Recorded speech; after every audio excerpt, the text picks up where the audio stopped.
They were going to have like a little happy hour, with all the little finger foods and all this kind of stuff.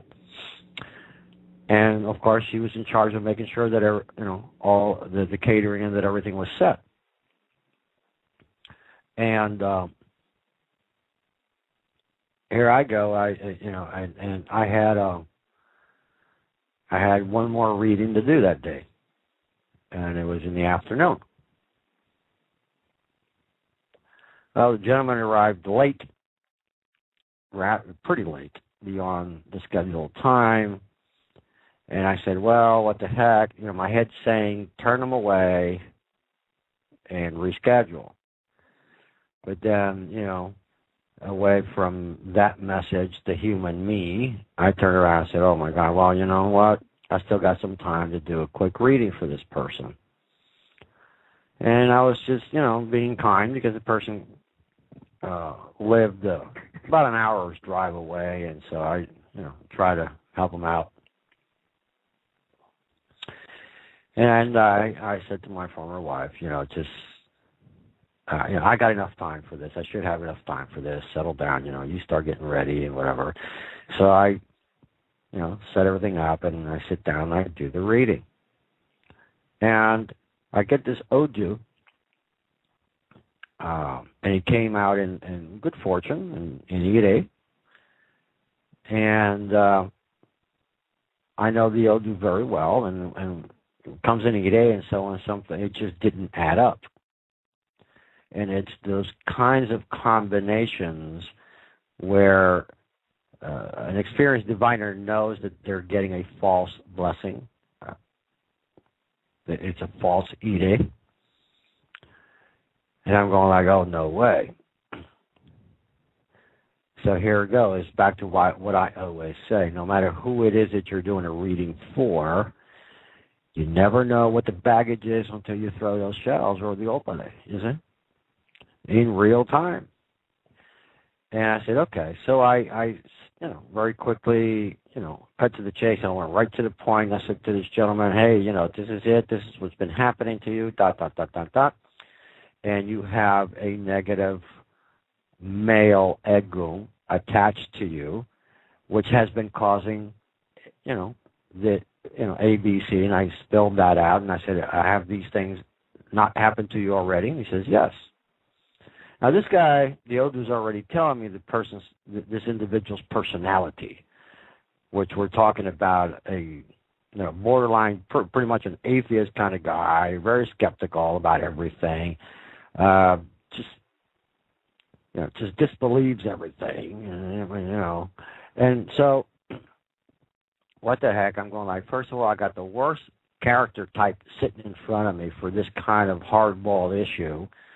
Then I'm sitting here with this guy with this negative attachment sitting in my reading room, and I've got a rush to get dressed and for this event. So time is running out. So I've got that pressure. Plus I got this thing sitting in front of me. So I said to the gentleman, look, You're here for me to tell you what your unknowns are, and I'm telling you what they are. Whether you believe them or not, that's irrelevant to me. I did my job. I told you what I see here. Now, here's the deal. My teachers always taught me that regardless of whether the person believes or not believes what you're saying in your interpretation, not to pay attention to that, because Orisha worship is about deliverance. It's about tangibles. So time will tell. Time will tell. And this is how disbelievers become believers. So I said, okay, I remembered that, and I said to the guy, look, here's the deal. Within the next 90 days, be extraordinarily careful, because you're going to be involved in a serious accident, and you're going to have serious leg injuries. You're going to lose your mobility here. If you're lucky, given the science and the technology that we have here, maybe they'll be able to do something for you, and you at least will be able to walk in the future. But you're going to be First, you're going to be bedridden for quite a while, and then, at best, you're going to be seeing yourself in a wheelchair. And if you're lucky, eventually you'll see yourself in crutches. And, who knows what's going to happen after that. That depends on the technology. So this advice, this forecast was too far-fetched for this person's mentality. So at the end of the reading, the person, I got it out of him. I said, I know that you don't believe a word I've been saying, right? And he says, yeah, you're right. I don't. So I said, okay, this reading is over. The only thing I can say is go home, think about these things, and, rethink your position. That'll be your best interest. And by the way, do not drive. In fact, do not be inside of a vehicle on rainy days, these gray days, these winter-like days where you don't have this good lighting, good visibility, and especially in energy changes, meaning 6 o'clock, right, in the morning, 6 o'clock at night, 12 o'clock at night, in those markers, in those quarters, if you will. Stay away from driving in those particular times, like, wait a half hour and then get in a car or something, but don't get caught in the street driving in a car around those particular time slots, because that's where you are at your most peak vulnerable moments. And be careful, specifically in cross streets, with traffic lights and stuff like that, okay? If you get caught driving in those times, yes, be paranoid, and that'll help you, okay?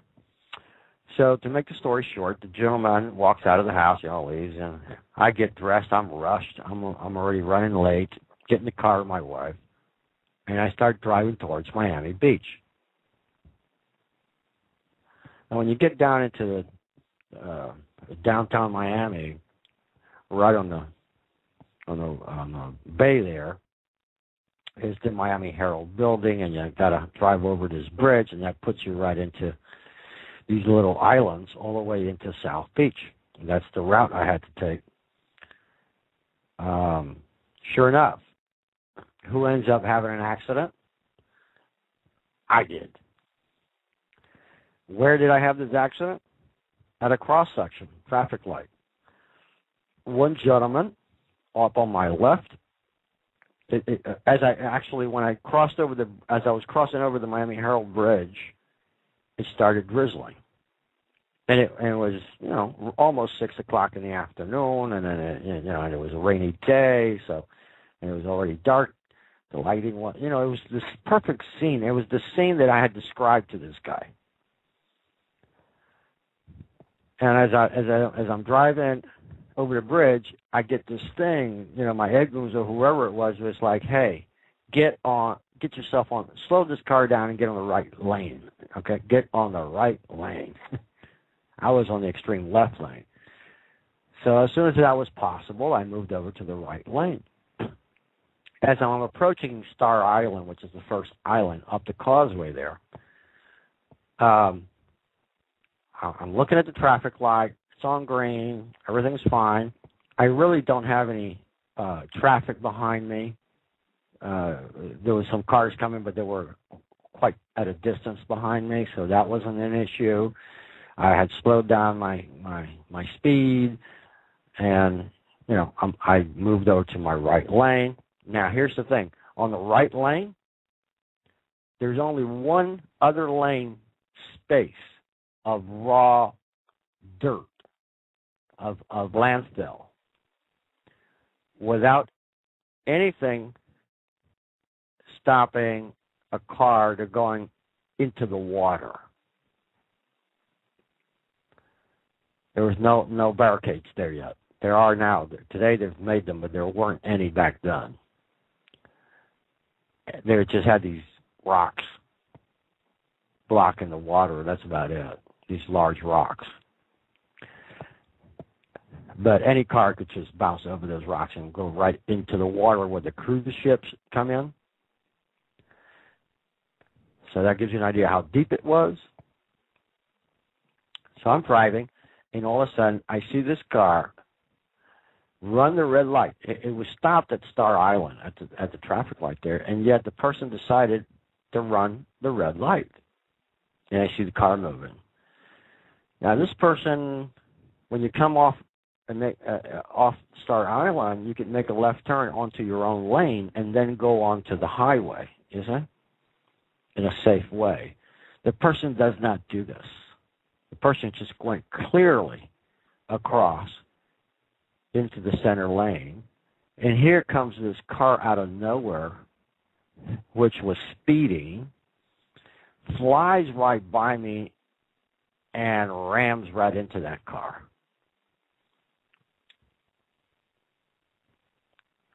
As soon as he rams into that car, both cars locked into each other. They didn't bounce off each other. They locked into each other.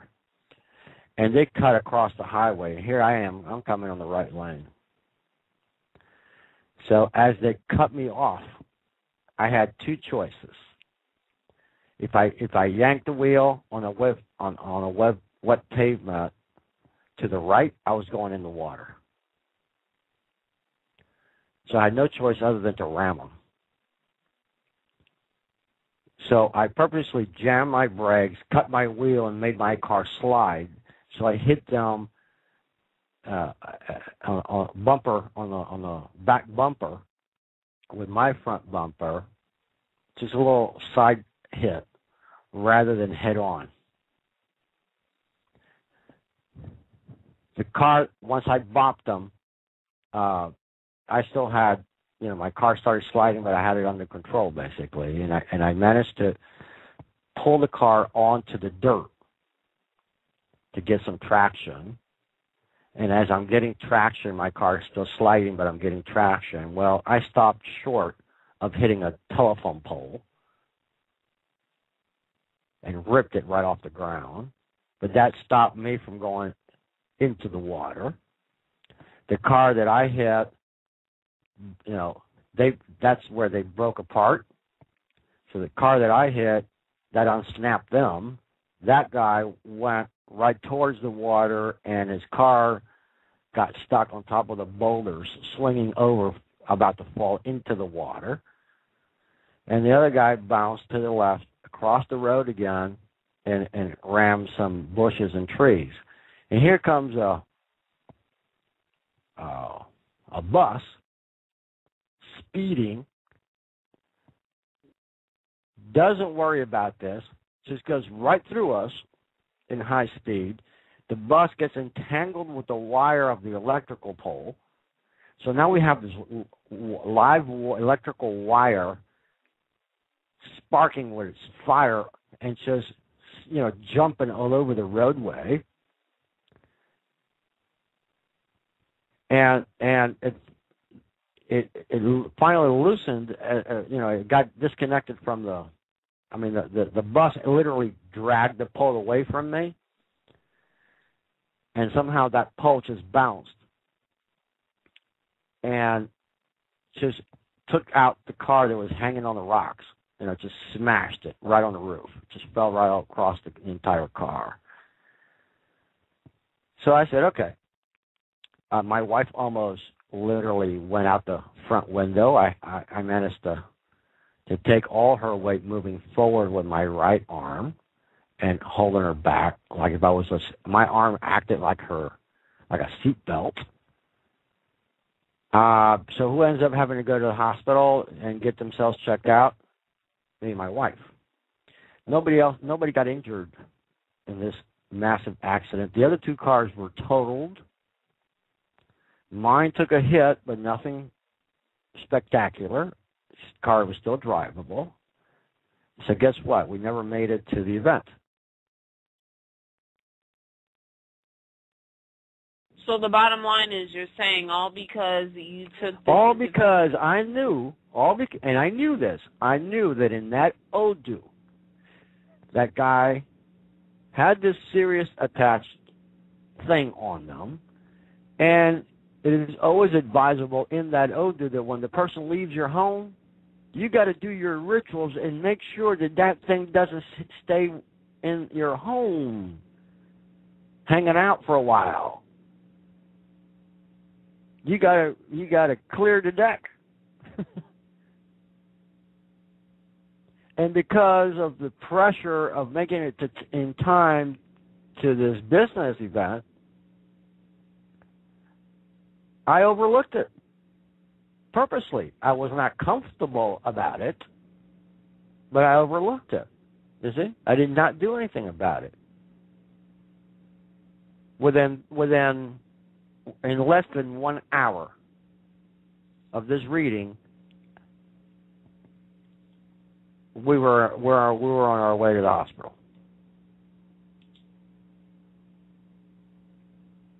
And you know what? It turns out that the client that came in for a reading, the guy lives in South Beach, exactly where I was driving to, South Beach. This guy left my house and had to drive that same route to go back home. Oh, great. I'm never throwing a shell at these crazy stories. Get out of town. So here's a real, experience that I've had. Now, can you imagine how many times I've seen stuff like this with other people, let alone myself?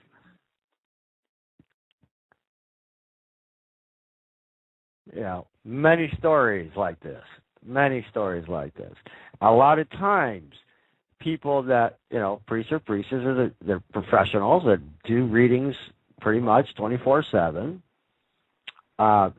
They get caught up with this thing of that the negatives and the dangers that the Odu speaks about, it only applies to the client, to the person getting the reading, and they're not, and they don't even think for a moment that applies to them, to the diviner.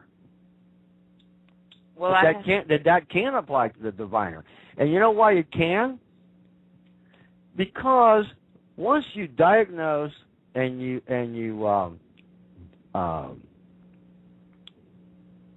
uncover the phenomena, you oust them, and then you mark remedy.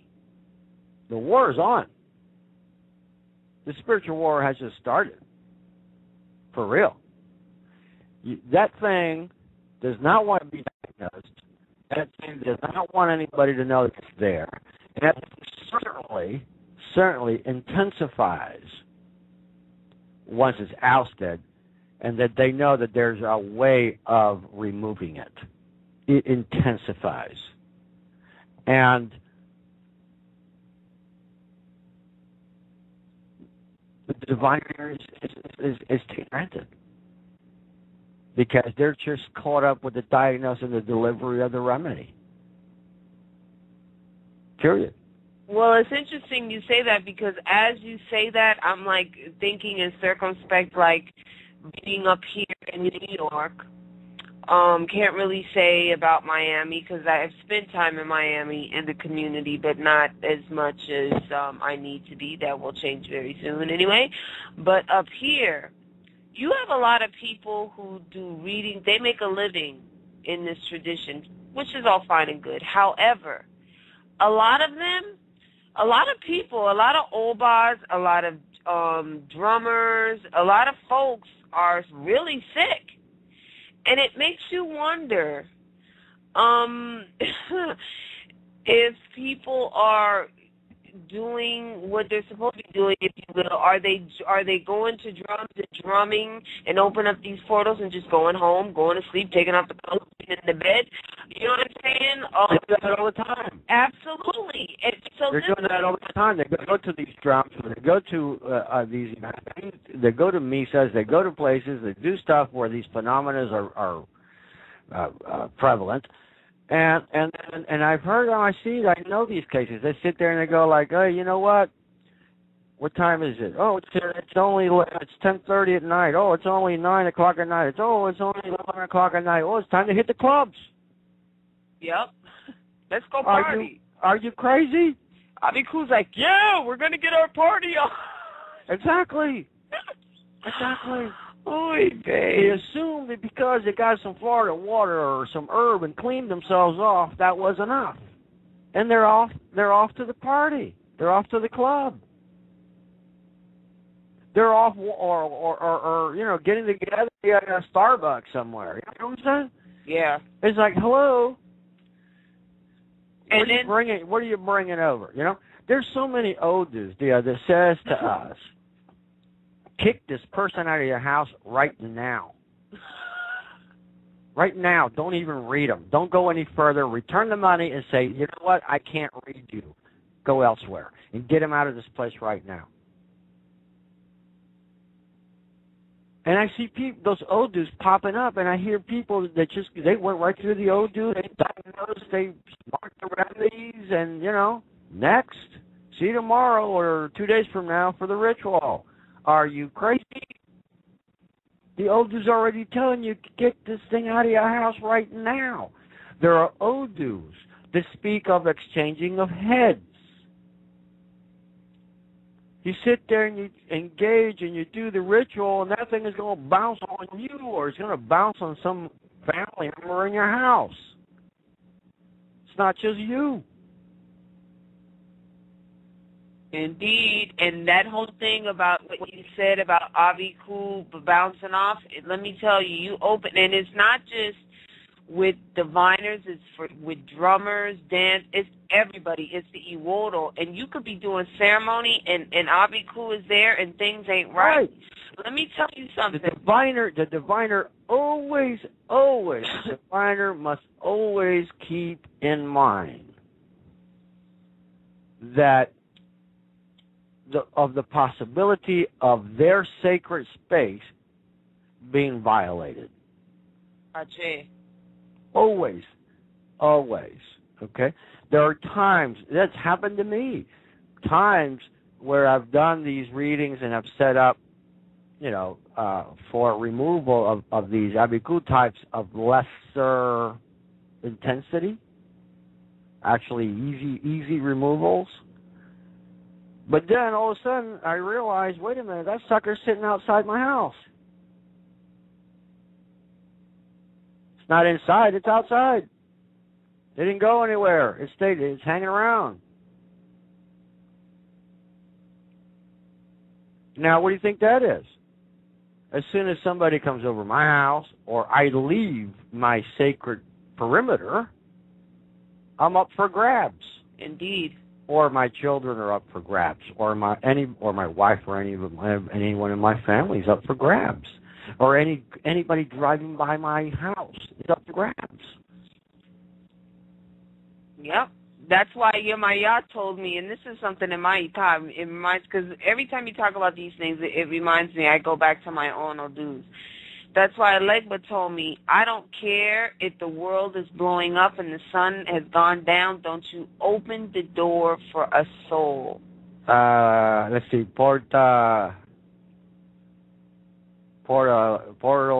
of Spirits. I'm sorry, I can't answer your question. And the reason why I cannot answer your question is that to give you an example of such an Odu, I would have to give you the name of the Odu. Therefore, I'm actually calling that energy in this space. No, thank you. I'd rather not. Yes, family, that's another thing. And since you brought it up, and as a matter of fact, Portal, thank you for actually asking that question, because this is another thing that we do as aleos, as priests and priestesses. It does not matter what tradition. We say Odu by name, which is a no-no. It's a no-no because the Ache of Elenu is a vibrational frequency that literally has the power to open up a portal in your space. It's the same thing when for example, family, if any of you guys have ever taken a class with Oba and he talks about Odus, he is very, very careful if you will, on how he speaks about it and about actually calling out the name. So I'm really glad that you asked that question, because we have to remember that these Odus, or anything that falls on the mat, cocoa, or anything of this nature, it's a trigger. It's a trigger. It is a metaphysical frequency that through the ache of the elenu of our tongue, our voice, that we command the forces of nature to open up a portal. So we as priests and priestesses have to be mindful as well when we are teaching and we are speaking about certain principles, that we do not use the actual words, because we are literally opening up a portal in this space. And then we wonder why, when we're speaking about particular Odus and you keep repeating that Odu over and over and over again, and then that energy ends up in your own frequency and in your own life. And it's because you're doing a ritual. You're doing you're calling it. You're calling it down here on earth. So we have to remember, family, that these Odus, and when the cocoa falls on the floor and we keep repeating it, that these are alchemical principles. It's not just knowledge. All of these things are alive. They're alive. We live and we work with a frequency and a tradition that is alive. It is nature. Nature is constantly alive. And that is also something that will help us protect ourselves. Now you know. Along that line, I'll add something here. For some unknown reason to me, I really don't quite get it. I still don't understand it. But this is what my elders from my generation taught me. You don't go around doing what I so frequently see now. To me, it's rather, metaphysically insane. I see way too many of this new generation very quick to say, "Oh, hi, how are you? The greetings. Oh, my Odu is so-and-so." Why are you calling your Odu? Why? That is crazy. It is. And that is crazy. Even the old Babalaos that I know, right? I'm talking about 50 years or better. Those guys would never say to you, "Oh, I'm so-and-so," meaning they're using their Ifa Odu name. The Odu name, their Odu name, they would never tell you their Odu name. Indeed. And I would even go so far to say, but even your... And now I see all these young Babalaos out here. I see them on the social networks all the time. Yeah. They're sitting there. They're even their screen name is their Odu. I know. Are they crazy? I know. What's going on with this new generation? I don't get it. So they meet somebody. As soon as they meet somebody, "Oh, hi, how you doing? Oh, wow, that's my Odu." What? Why are you calling that thing here? You just, look, people, the same way that we can stand in any space at any moment on this planet and call out the name of an Orisha and have the Orisha hear us and respond and become present because we just called it, that is the same thing you're causing metaphysically every time you mention an Odu. Ajay. But see, this is what I said previously, Oba. We need to learn the metaphysics of what we're doing. Metaphysics, because this is all metaphysics, and people don't really understand, because if they did, they would not do that. And I would even go so far as to say, I don't even tell, I wouldn't, not just your Odu, but your Ocha name. Like, crazy. You will never It is, no one knows my Ocha name unless you know me personally in the walking life of New York City and you were at my Ocha. And I've said it behind the scenes to you or other people, but I have never said my name publicly over the airways because that is a frequency.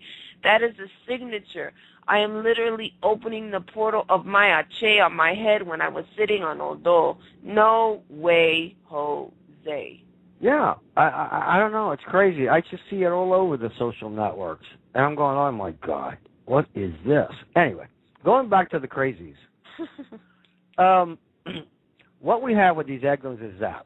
And that is, the other point that I wanted to make, which is very important, and that is that the diviner, and I see this so frequently now, but that's not what I learned from the elders, you see? And over time, in my experience, I learned in real time why they were right in what they were teaching me, right? Mm-hmm. And that was, every time they did a reading for someone,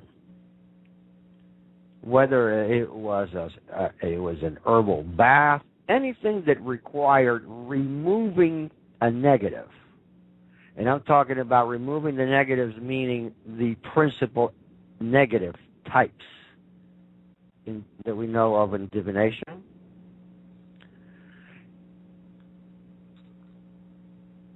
Anytime they were going to do any kind, from the most simple to the most complicated ritual, it did not matter.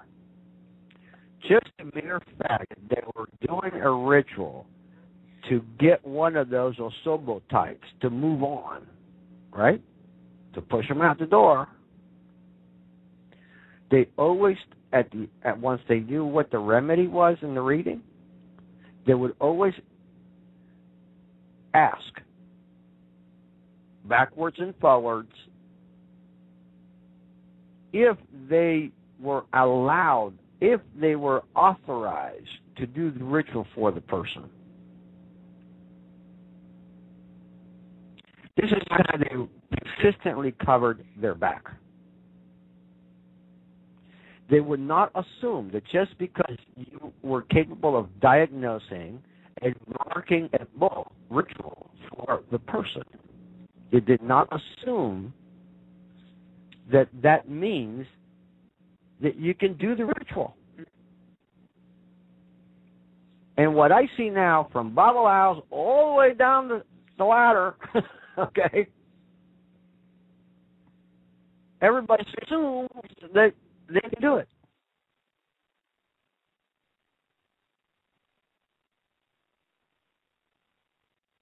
There, in real time, in real experiences, I can point to a ton of cases over my lifetime where I've seen that the diviner, days up the road after doing the ritual for the person, get a reading themselves, and they themselves are in Osobo. They themselves absorbed the client's Osobo. And, of course, we're living in a very interesting knowledge era. And in overwhelming amount of the cases, the priest has literally believed, or at least the initial assumption of the Osobo is that somebody is envious of me, somebody was trying to do harm to me, somebody's out there doing witchcraft at me. And I laugh, because they'll do themselves saying, dude, you absorbed something from your own client. Nobody's working anything against you other than you yourself allowed yourself to be in the position that you're in.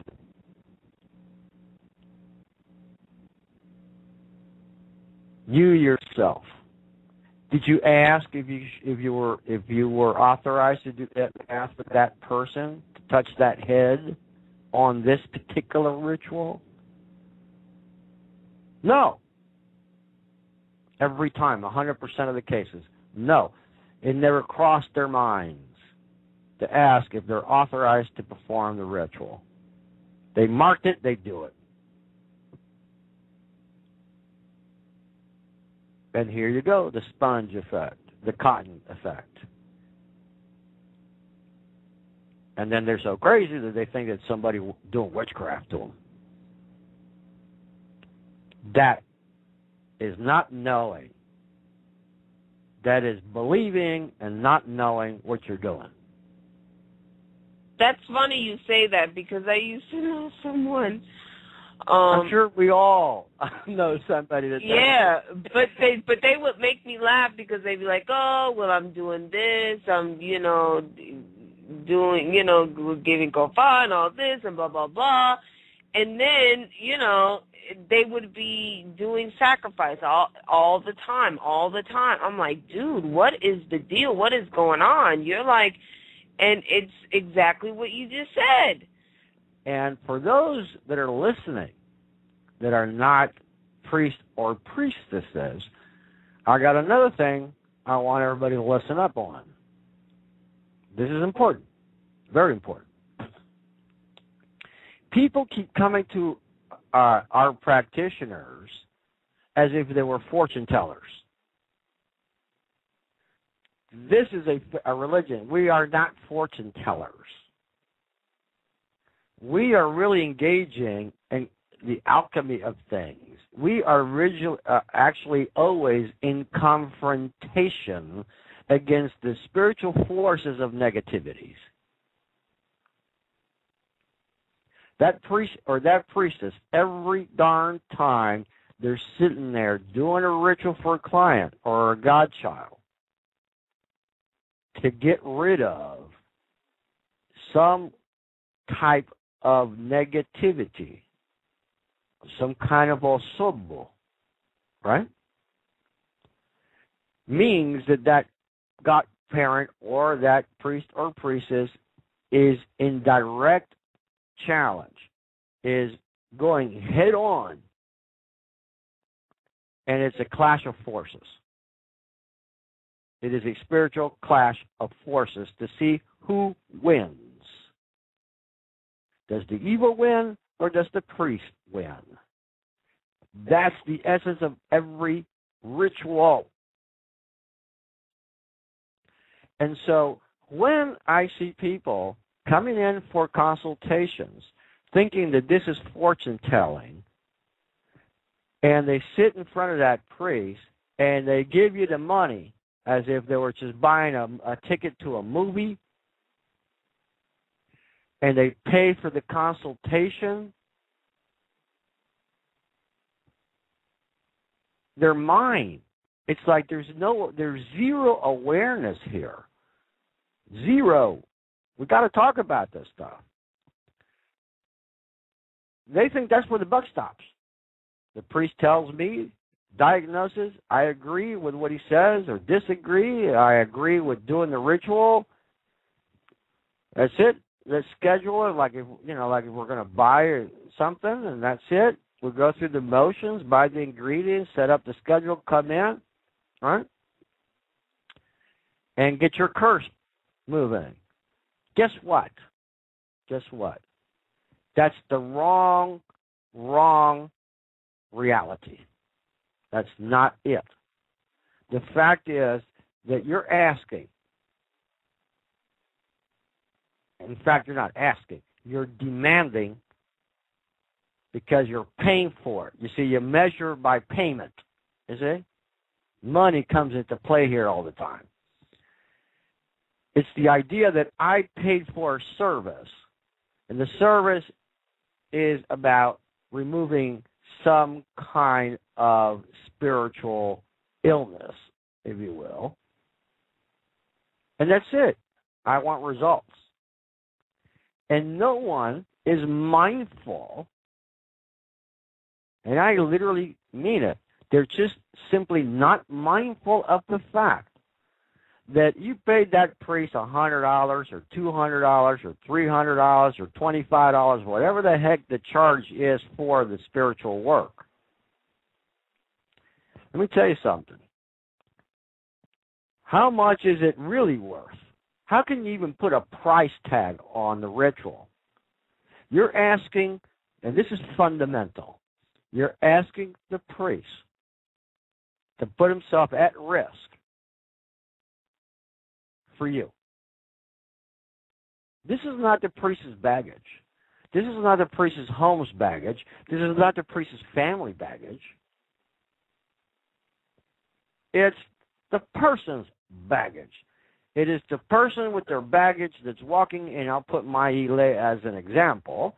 It is the person that calls for and schedules for a reading and comes to me and enters my sacred space,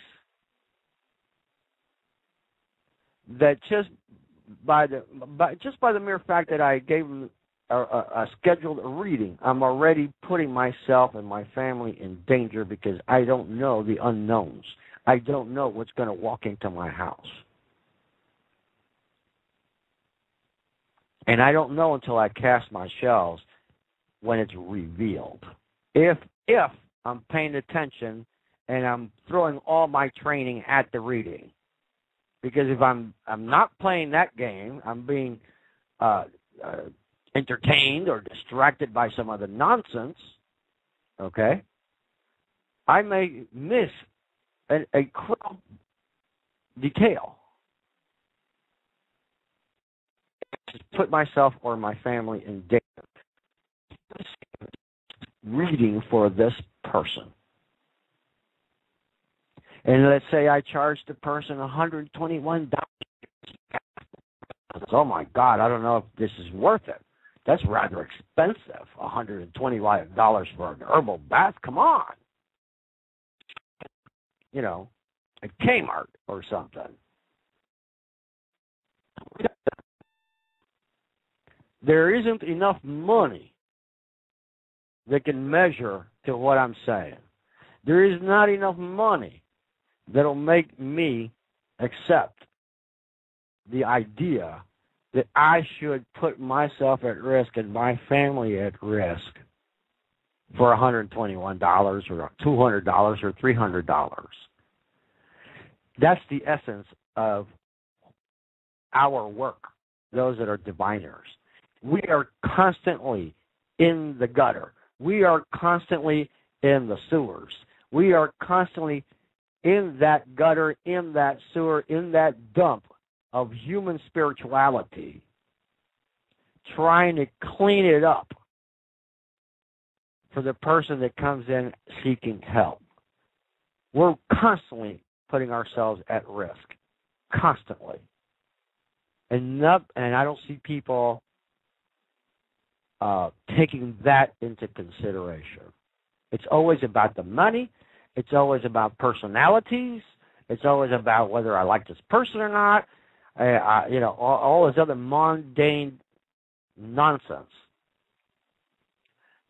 They think you're not coming in for a tarot card reading where I'm going to sit here and cast the tarot, give you some advice, and you go on with your mundane life. No, sir. No, ma'am. In Orisha worship, you're coming in the door, we're reading it, we're diagnosing it, we're coming up with tangible remedies, okay? And the priest and priestess and their family, those that are living in that space, in their sacred space, are all putting themselves at risk, directly or indirectly. They are all at risk in every darn case where a misfortune, a type of misfortune, is being removed from a person. That is what's taking place metaphysically in every darn one of those cases. Now, you go ahead and price that. Tell me how much that's worth. Woo! Oba, you just hit him over the head with a club. I have to say, I'm glad that you said that. So sometimes, if you come to me, I tell you what I do by experience. not theory, by experience. This is what I've learned from my elders and what I've learned in practice after 41 years of this stuff, okay? You come in, and I look at this, and I diagnose, and I go down to remedy. If I'm having to move out Araye or Acobao or Ofo or Oriña or any of those other types of crazy Osobo types, those negatives, okay? By the time I get down to Orisha saying, yeah, it's okay, you can do the work for this person, I'm going to want to know what I need to do prior to doing the ritual for the person, and what will I need to do after I do the work for the person. And if there's anything that I need to do prior or after to my ile to contain and block any portal there, because I want to make sure that also gets moved out of here. Okay? And I want to make sure that whoever's inside my house, the water, like you said, and family members, that their backs are covered. They don't need to be participating in my ritual at that time. Just the mere fact that they are within the parameters of the space where I'm working in. If they're in my home, even if they're watering the plants outside, they are within reach. So I don't want any exchanging of heads. I don't want any nonsense going on. So I always. So sometimes you'll see me go like, hey, you know what? It's an herbal bath. In all honesty, ingredients and time and everything put into making this and preparing this bath, simple herbal bath for you, $35. $35. Okay? Oh, wow, that's a bargain. No. Hold it. It's $35 for you. But in order for me to prep before this and after, that's going to cost you an extra $150. Because you know what? I'm willing to engage this negative. I'm willing to put my spirituality at risk and bounce that negative off of you. Okay? No problem. I'm willing to have that spiritual fight, that spiritual confrontation of powers. No problem. That's my profession. That's my profession. I don't have any problems in doing that. But you know what? It's going to cost me $150 to prepare myself, my family, and this property before I can do this. And I need, and you know who's going to be paying for all of this stuff? You are, because it's your baggage. So the total back is $185. It's not $35. Oh, that sounds unreasonable. How can something like this, something simple like this cost? You're taking my money. Am I really taking your money? You're asking me to take a bullet for you. I'm going to get shot at. Okay? I'm walking into a space where there's some people out there that want to kill you, and when I walk in the door, I'm going to get shot at.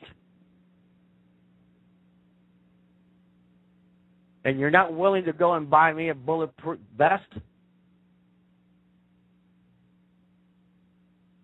What kind of deal is this? Where's our mind here? What are we thinking about? Where's our value system here? Where is our lack of understanding what we're engaging? It's craziness. It's craziness. So, you know what? When you go to a reading, you're not walking into a bargain store. You're not walking into the flea market. This is serious stuff. This is dangerous stuff. It's very dangerous, and that's why I've always said, I don't jump into a lot of things. And people are like, oh, you're a child of Yemaya. No, sweetie, I'm not here to sell rocks. I know the metaphysics of what I'm doing. And somebody in the chat room has a question. And before I get to the question, family, excuse me, we're going into the archives. My switchboard is jam-packed. So you have to call in now to 917-889-7207. That's 917-889-7207. You have 10 minutes to call in. Hopefully you'll be able to get in because the switchboard is jam-packed because we're going into the archives to talk about some other things. Someone just put in the chat room, what if priestesses and priests do a little more by preaching how important to build characters instead of emphasizing on the keys of one well-being? Preaching, be more specific, specific in your question. Are you looking in the chat room, Moba, right now? Well, I see Baba Anthony saying preaching on good character plus providing solutions to problems is what we do. I would say that's part of what we do. Part of the priest is knowledge that's religiously based about mundane issues and the dynamics of that and how they apply to each individual person. So yes, we can do a stand-up and take any Ifa book and look at any Odu. In other words, any chapter or sub-chapter or section of our Bible, if you will, or equivalent to. We can do what Christians do. You know? We can go to those things and recite the stories and preach right off the book. We can do that. And that's just general applicable advice for good character person, you know? Good teaching that people can learn from that. We don't need to divine. We can just do that right off of our scripture.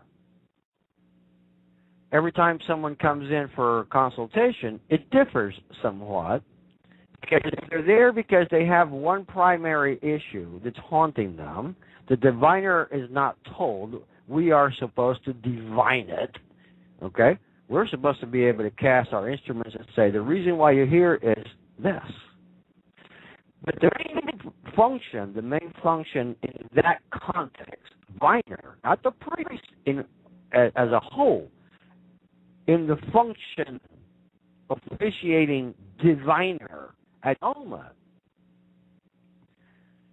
Yes, we're giving, human, if you will, information, knowledge that best fits the best good character and nature of the individual that's standing before you. But divination, the purpose of divination is diagnosis and remedy. That's the role of divination. Diagnose and remedy. And what we're trying to diagnose here is where are the imbalances? And how do we reach the equilibrium? Where do we reach the balance? And if the reading comes out in a positive and it's solid and everything is in good standing, person's character and the person's spirituality is in good standing. In other words, there's right across the board equilibrium. Then we have to turn into what the human can continue to do to prolong that equilibrium. What do they need to know? What do they need to know? So the advice turns into that knowledge. There's the wisdom of the Odu, is it? Indeed. And hold on, Oba, I do have to say something. You can, as priests and priestesses, as well, add on to what Oba is saying and to answer your question as well in the chat room. We as priests and priestesses can speak about good character all we want, and that's all fine and good. But you know what? There are people who have Eguns attached to them. Egun is outside of yourself, and sometimes things you're born into this realm of reality with certain issues, if you will, that needs to be addressed. So So yes, we can build good character, if you will, and that should be common sense. From my perspective, you know how I feel about that, Oba. Yeah, we got 999 here. Here's the deal.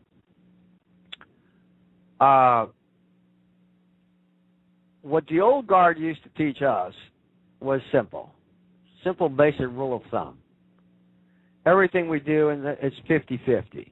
50% is human, 50% is spiritual. Indeed. So, there's this idea of passing the buck, meaning when you go to get a consultation, the mindset fits that category of passing the buck way too frequently. What happens is the person comes in with the mindset of, let's see how good this diviner is, and if I agree with everything that I'm told, which usually starts with, I better be told things that I already know. First and foremost, you're not there to pay someone to tell you what you already know. You're there sitting before a professional whose dead set has to be focused on telling you what your unknowns are, so they don't come out and haunt you and cause you harm. That's what that exchange is really about. That's the important side of it. You got to get into the unknowns. Now, the person comes in and believes that just because, they turn the whole consultation into a human transaction. That's the best way I can describe it. A transaction. No, you're not there for a transaction, but the mindset is one of a transaction. And you pass the buck. I'm here to pay for service. You deliver the service. I'm satisfied with the service, and we move on. It's not that simple. This is not a commodity. Spirituality is not a commodity. It doesn't operate as a commodity, folks. It doesn't. And, he also, 999 also put in the chat room that he or she means that our mental state produces the problems we find ourselves in. And as of course. That's that 50%. That's the 50%, but then you have the unseen realm of reality, my friend, that is permeating on top of our mundane reality that is beyond your control. Right. This is what it is. The diviner, the default position for the diviner is we got to look at 50-50. What's on the human side, which goes to character, okay, which goes to health. It goes to those two things, character and health. And it goes to the spiritual. So we have to look at what is applicable to the human, which is what the human is in control of, all right? And then we have to look at what the human is not necessarily in control of, which is the spiritual component. We have to look at both. And we have to find the equilibrium as diviners. Every time we do a reading, we have to evaluate both 50-50s, because there's no offsetting, if you will, no peak position if there's an imbalance on either side of the 50-50. Family, we're about to go into the archives. You have 60 seconds to call in, 917-889-7207, 917-889-7207, or you can, after the show is aired, you can go back into the archives and listen to the rest of the conversation, because we do have some other things to talk about. But no, Oba, you are absolutely correct in nature, and you can continue. Right. Yeah. So the mental state, the mental state, that's very broad. Okay. It is not just simple mental state. What does mental state mean? Well, it's a complex. It's not something that you can put in such a basic term. Mental state is a lot. So we have to look at what we in our faith constantly, repeatedly point to as good character. Well, what does good character mean? If there's good character, then we need to presume that there are elements of bad character as well. So we have to look at what bad character traits are there. In other words, this religion, this is why this is not, there's another reason why I argue that this is a religion, it is not fortune telling. And coming to get a consultation is religious counseling. It is not fortune telling. Why? Because we don't deal in superficial issues. We are, as diviners, to go in depth. There are so many odus. I don't know of any odu. There's 256 odus that we deal with. I don't know of one single odu that does not speak about the person's sociability as a matter of categorizing it as a category. Okay? By that I mean matters of the home and matters outside the home. What does that mean? It deals with the person's ethical and moral code. The composition of the person's ethical and moral code. Not only the individual is getting the reading, but that of their family members. Anything, any one person that can influence in a constructive or a destructive way to that individual's life is in every Odu. Indeed. That conversation is in every Odu. Okay. Now, that becomes, it's a matter of divination style that the priest may have. The priest may just simply follow. The rule of thumb in divination is you have to understand what the Orisha psychology is. What is the Orisha or the Egun in the consultation putting forward as the primary, the most critical concern? What is that? That needs to be identified and described to the person in clear terms, in understandable terms. Then you can fall back and deal with secondary issues. So let's say they have one of these Abiku spirits attached to the individual that can literally be extraordinarily harmful to them or their family members. That becomes the primary concern. And then the person's ethical and moral code, or their psychological state of being at that moment, their character traits, becomes secondary. Because we cannot entertain the secondary in the conversation for very long. Because you know what? If we allow that Abiku to be there present for the next day, 2, 3, or week, while they're concerned with correcting something of their behavior or their psychology, making that the primary, is allowing 7 days or more for that Egun to take that person out. So it's like going to a hospital and the ER detecting that you have a critical injury, right? And they need to do surgery right away before you really blow up. They don't have time right there to babysit your characteristics, your personality. That becomes second. Now, you know what? They're running a battery of tests, right? And then they start discovering there's a host of things there.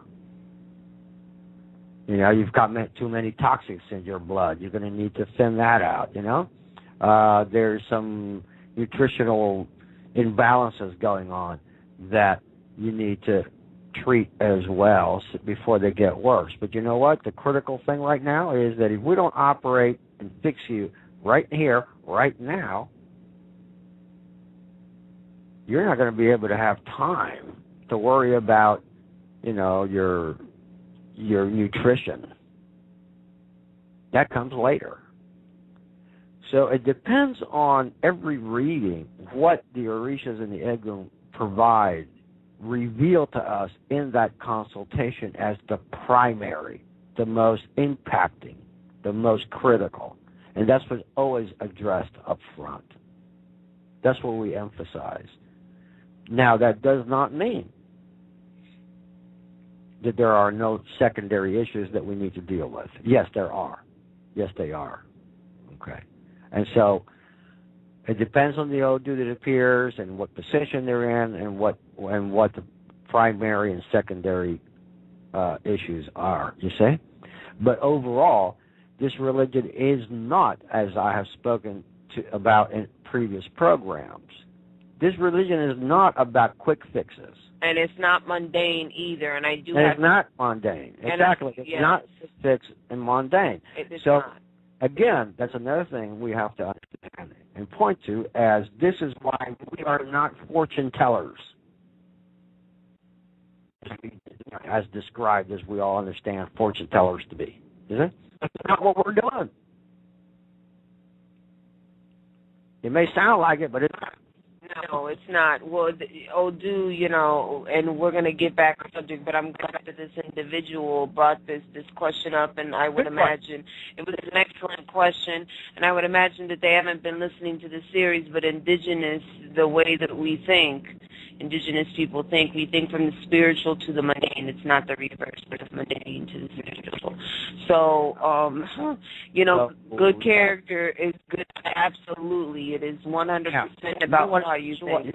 Now, let's talk a little bit about the good character side of things, right? Mm-hmm. Look, this is simple. I teach that to my own godchildren.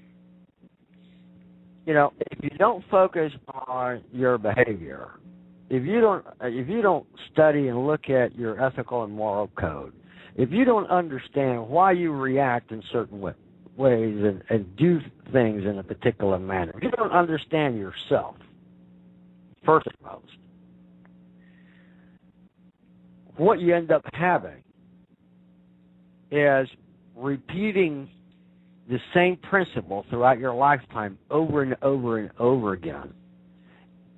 At a different moment, it's like the same monkey dressed differently. You're constantly repeating different ways that a principle, a trait, can manifest itself. For example, and I've got boxes full of cases like this, actual research with actual people, clients. So I'm speaking from that data, right? Not theoretical at this point. What you find there is that when you evaluate the traits in the Odu that go to personality and what have you, and you discuss that with the person, like if you were a psychologist, okay? Which, in fact, part of the work that we do as diviners, we are lay psychologists. We are. Beyond argument, we are. Even psychologists recognize that. We get in there and we start dealing with certain traits. That we see those traits repeating themselves with the same client over and over again. Client doesn't even notice that because it's a principle. They're caught in real time and the superficiality, and they're not seeing the principle manifesting itself in front of them over and over and over again, just dressed differently. And they find themselves reacting to it over and over again in the same manner. In the same manner, without realizing it. So you bring that to their attention. We need to work on this. Because the more you curb and learn to recognize that this is how you operate unconsciously or consciously, every time this principle comes at you, you already react that way, the results are always the same. They hurt you. We need to fix this. First, we need to recognize how it manifests itself, and it has already manifested itself throughout your lifetime. So let's take a real mundane issue. I've had, one of the most common stuff that I have in my boxes here, and that is women coming in claiming that they can't seem to find the right man, and every time they get into a relationship, sooner or later the relationship collapses because, ultimately all men are evil, and therefore none of them are any good, and I can't seem to find the right person. They all betray me, or they all do this, or they all do that, right? Men are terrible people. sure. We dig in there with Odus, and what do we find? I'm telling you, I got tons of these cases in my boxes here. You go like, you know what you find very common in those cases? And I'm talking about cases where there is really no spiritual intrusion taking place. Now we're talking the 50%, the human person, right? Those cases. What you find there is that the person doesn't recognize the principle. And they just keep repeating themselves. And what you commonly find in those cases is that the person may move from one relationship to the next, and to the next, and to the next. What they don't realize is what they're doing is that what they're attracted to is that every one of those men had certain traits in common. And it is those traits that this woman is attracted to. And it is those very traits that represent the negative principle at work and always end up with the same result.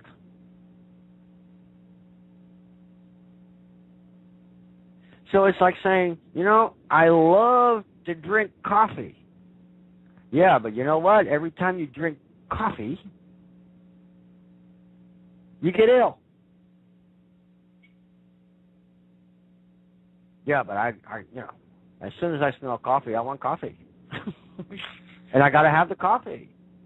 Well, you know what? As long as you keep drinking the coffee, you're going to get ill. It is not a spiritual matter.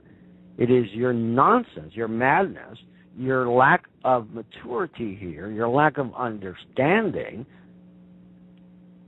You're in denial. Stop drinking the coffee, you'll feel better. Go home. You know? And you know what? Also from a good character aspect, from the human aspect, we do have to be mindful of these things because the energy in which we think does open the door for a lot of things. It also closes the door to a lot of things. So that is a factor. That is the 50% as well. 50%. Another common 50%, I've always got to have the last word. Why? What drives you in your character where you always have to have the last word? And the last word means that you always have to be right. And unless the other person agrees with what you're saying, you know, we got problems.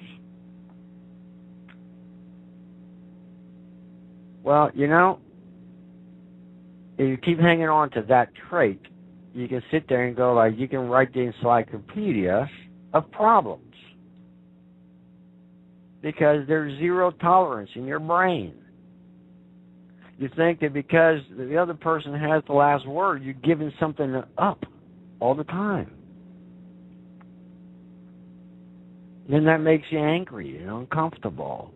And then you start projecting that anger and that discomfort upon others. And you do it on the most simplistic things where it's a constant overkill. And you wonder why you don't have any friends? Or do you wonder why you're having problems with your colleagues at work? They can't stand you? It's because you're being an idiot. So, you know, there's no Orisha that's going to change you being an idiot. There's no Ebola that's going to move that away. That's your nature. That's your human bad character. And I mean bad character is because it works against you every time. We got to fix that. Is it? Because that kind of trait, that kind of bad character trait, of course, it puts you in the firing range. You're constantly going to be annoying somebody.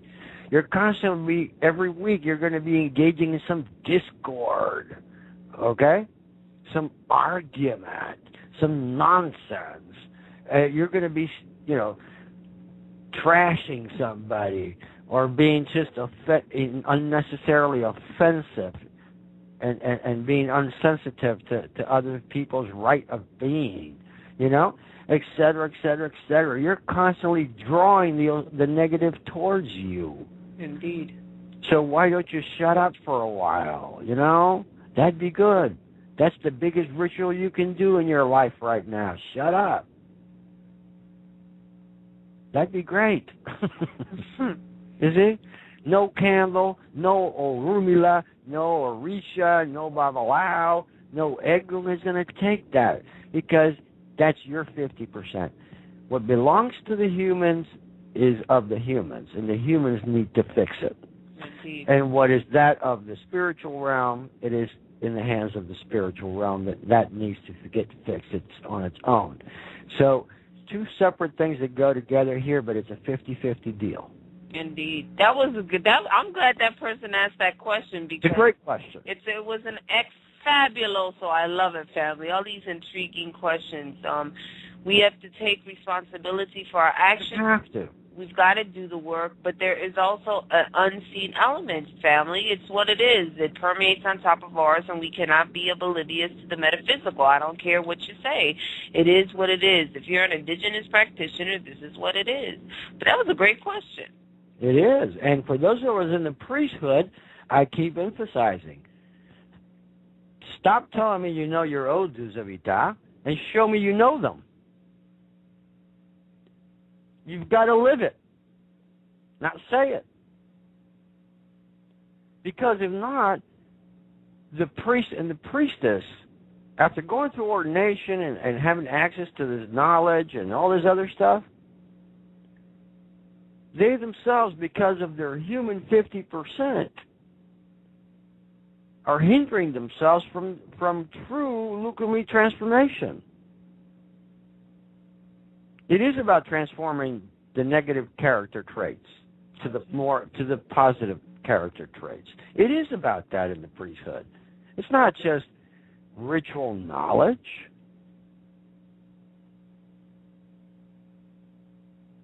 You know, that's that superficial nonsense. It's get past it, folks. Get past that nonsense. You've got to go within. You've got to look inward. You've got to look at yourself in a very profound, in-depth manner as a human being, aside from the spiritual components. You've got two things to look at. I always say that the Eguns and our Orishas, boy, are they tolerant, you know? They must be sitting down looking at every priest on this planet and going like, God, they're stupid. Wow. These fools are constantly repeating themselves and getting whacked by the same principles over and over and over again, and they don't get it. Wow. Wow. What does it take? Huh? What does it take? So here you see the priest and the priestess constantly engulfed and functioning in the mindset of quick fix remedies. Just like the Aleyos. That's not why you entered the priesthood, folks. You got to get beyond the Aleyo mentality. That's why you're a priest and a priestess. You've got access to the tools. Use them. That's why you got the tools. I'd say that's on point, and it also gets us into trouble with protecting ourselves and knowing the alchemy of what we really have. I know that people are very willing to help one another, but at the detriment of themselves. And we've got to, as you said, we've got to get out of that mentality, if you will, of the Aleyo. In part, that's why the priesthood in general is in the state of being that it is in. We are not at our best. We are far from being at our best. And in part, I point to the reasons of more and more. It's overwhelming the overwhelming evidence is out there if we take the time to look at it. People are not looking within themselves and looking at their ita and determining what those traits are and managing those traits at the human level in the best way possible. They're not. They're not. And trust me, the better you can manage that and understand them, the less candles you're going to have to light. Trust me.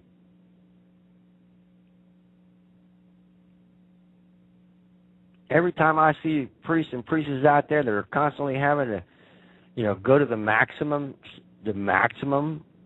in ritual or in ceremonies, which is where we have to offer an animal, that's the top of the line. And they're constantly having to do stuff like that. You're going like, wow, why? I'll give you the answer because I've spent years analyzing this.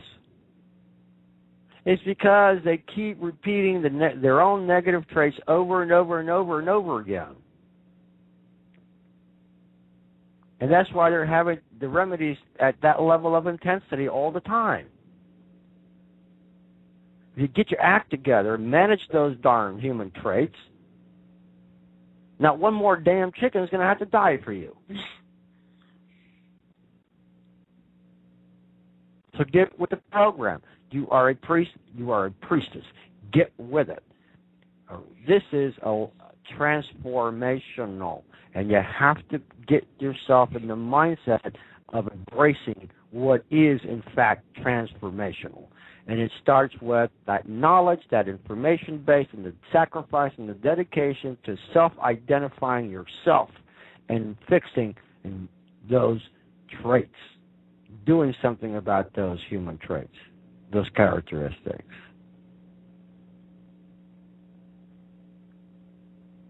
Ache to that, Oba, ache to that. And we have, it's 10:22 Eastern Standard Time, and... Can I go to sleep now? No, not yet. You're still being held captive. Oh, my God. Okay. Because I want you to address, and these things are, because they're very basic in nature, but I do want you to address them because they're very important. As it ties into everything that you have discussed this evening with the family about how we're not paying attention, we're doing transactions, we're in a hurry, and you are a great storyteller, and you have told us many stories to where people can take account of this. How can individuals lock down their environment, make sure that everything is ebodah, in order for them to do what they have to do? Because let me just call a spade. I know people, I don't read, thank the Lord Jesus. That's not my thing. I watch the experts in motion.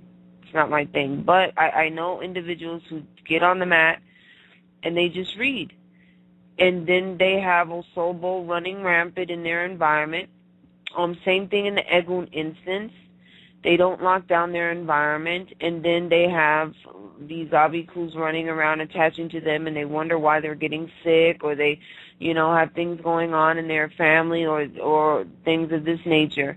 How does one lock this down? And I know for you this is basic, but a lot of people don't know this, Oba.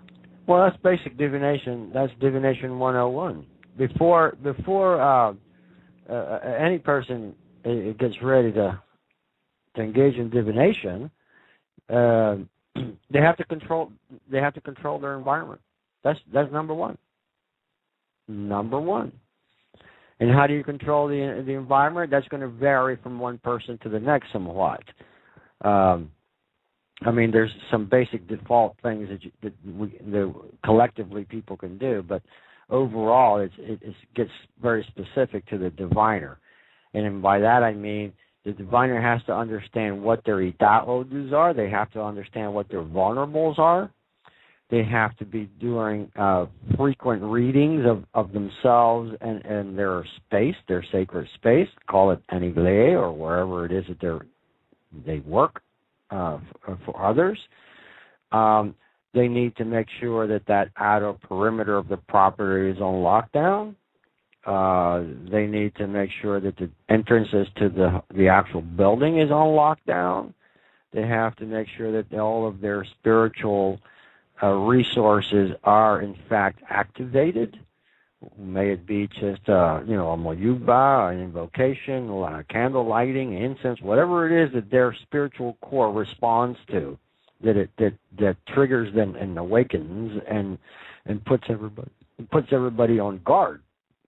So there's where your variables come in. You see, so there isn't a one formula fix for all. Each diviner has to know their equilibrium, where it stands and what keeps it there, and not only personally as human, but their environment, their space, their sacred space for working. So everybody needs to be knowing that before they even dream of divining for somebody. I'd say, absolutely. So the first and foremost is conditioning, and controlling your space. That's number one. And usually, I mean, the default position is that, you leave 1 day a week, at least 1 day a week, for your own personal readings, and to make sure that your environment is under control, and your person. And you can say, even if it's a priest that does 24/7, for example, I used to do that. I did that for years, 24/7. Well, I had a habit of, 1 day a week of making sure that I was checking myself out and making sure that my environment was still calibrated. And then the following day, I would start readings, you see.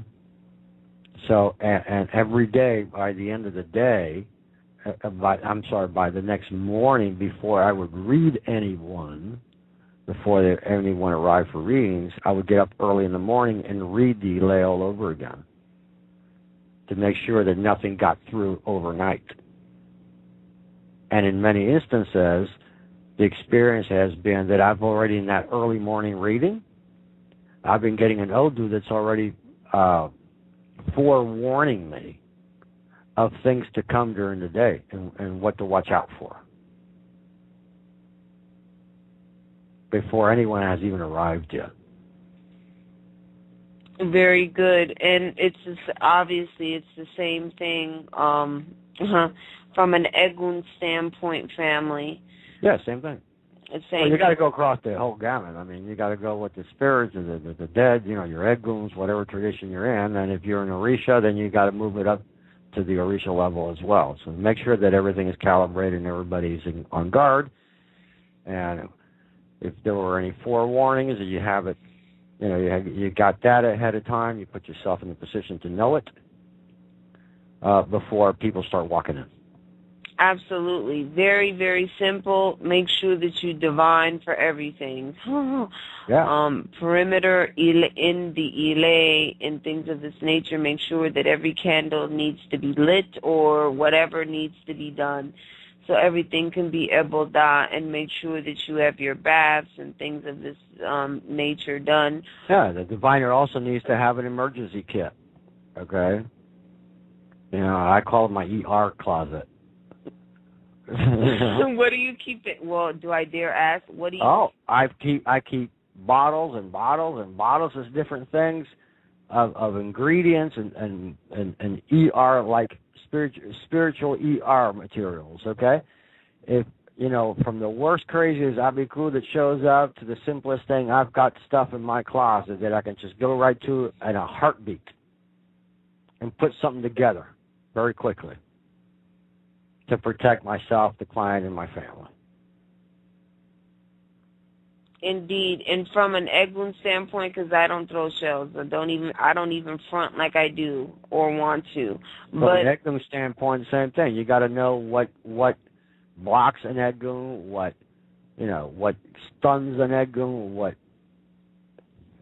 kicks out an Egun, and you got to know what that is as well. And you got to have some basic ingredients there that have the ashe of those ingredients are empowered to do that. Absolutely, and we're not going to do that on this show. But family, everybody knows. Oh, but you're so funny. I'm not going there. Go with the elders, get trained by an elder, because that's not book material. Indeed, it's not. But I would say, and this is just from an espiritista, mama. You all know the basics of protection, because I try to take baths like crazy. You can never go wrong with the white bath. Always. It's like a staple. It's like a staple like water up in the Nunez house, and it should be as well in your house, if you will. So make sure, family, that you speak to your elders. You really learn the herbs and things. If you're in the Egun realm, like an espiritista, like you're saying, then each person needs to know what ingredients calibrate their spiritual core. Okay? Indeed. And, white baths sounds great, but not true. Not always true, but right. I'm just so saying. What you need to say here is that people need to understand that they need to know if they're in that whole realm of Espiritismo, right, with the Eguns, they need to know what their spiritual core is about. They need to know what their force is about. They need to know what their perimeters are all about. And the Eguns themselves will tell them what is specific to them for what arsenal they need to have readily available, right? So that they can quickly access something. Look, even if in the spiritual, in the Egun realm, you could be watching television and be calibrated and sitting here watching TV or playing on your computer, and all of a sudden, at 3 o'clock in the morning, some UFO, breaks through your perimeter and whacks you. Oh, indeed. Well, and at that moment, you better know what your ancestral core is capable of, who is who, what their authorities are, and how you need to react, and quickly you need to know what to grab onto, right, to overpower that force that's just bopped in your house. Indeed. It is a quick response, right? That's why I call it my ER kit. Yeah, well, that's why I just gave a basic, because because I'm not giving up the ghost. So each person needs to know their individual. That part becomes very individualized. Absolutely. And so everyone needs to explore that and be well informed, or as informed as they can be, about what their constitution is, what their makeup is. So that they know what their vulnerables are and what their winners are, and have that stuff stored in your closet so that anything that gets past you at any moment, you don't even have to think about it. You're reacting. It's like an expert martial artist. Your mind is already reacting. You're already grabbing the right bottle, or putting it, or making, or right then and there putting the right bath together. And that's totally driven by one's Egun, at that moment. Indeed, and that's why we say the policy is to go to your elders, like I said, but the basics, that's it. Because like Oba said, my core is different than Oba's. Oba's core is different than, other people, and it's very... that's where it becomes very personal. It's very personal, but you can never go wrong with one thing. If you don't know anything else and you just don't want to be winging it out there, like, with your pants down, you know what I'm saying? If you don't know what to do, you know what I'm saying? Throw a little bone out there. But no, you're absolutely right. But the best policy is always to... Go old school, sit with your elders and do your investigation, and sit with yourself, because, as I always say, you're not going to get all the information about Egun, if you will, from other people. Your Eguns will come to you, but that's my experience. I have a different core than other people. Right, your own Egun is going to say, hey this, hey that, yeah. Yeah, my Eguns are like, hey, what's up? Here I am, and I got this to tell you. Not everybody has that privilege, and I have to... I've seen that so many times in my lifetime, where the Eguns just simply goes like, not that. And you're going, hey, it's Florida water. I don't hurt nobody. No.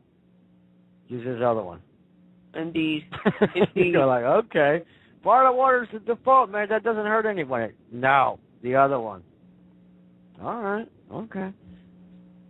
It's the other one that works at that moment. Absolutely. So you may want to have 2 bottles, one of each, just in case, you know what I'm saying? But you got to know your own egg rooms. You got to know your own egg rooms, how they operate, what their force is, what their authorities are, what their vulnerables are, and then and understand what kinds of ingredients and things that you need to have in your closet there for emergency. Yeah, absolutely. I was going to say something, but I do not dare say it on the air. I'll say it when we get off the phone. But Obad, thank you so much. All righty. For hanging out with us. And family, of course, you know that the HO Network, KDCL Media, and the Center for Community Knowledge, we will be back here next Tuesday, same rockin' time, same rockin' place. And let me look at my schedule because you know I got 1,000,001 tabs opened up, and I know it will be the day for lovers. So after y'all do your little thing, you guys might want to come down with your sweetheart and listen to the Eglin Show, because we'll be talking about how the different Eglin commissions come down. There are many different types of Misas, and they come down in different types of ways, and I find that very fascinating. Don't know a lot about the different types of Misas, so it's going to be a very enlightening show, and we will basically see you all back here next week. I send you a lot of love. Be safe, be happy, and really contemplate and take care of yourself, family. There's tons of information out there. Hang with your elders. I always say, if you want to know things, get to know your elders. Be up under them. Check on them. Talk to them. They are waiting for you to respond. And until next time, family, bye-bye. Love ya.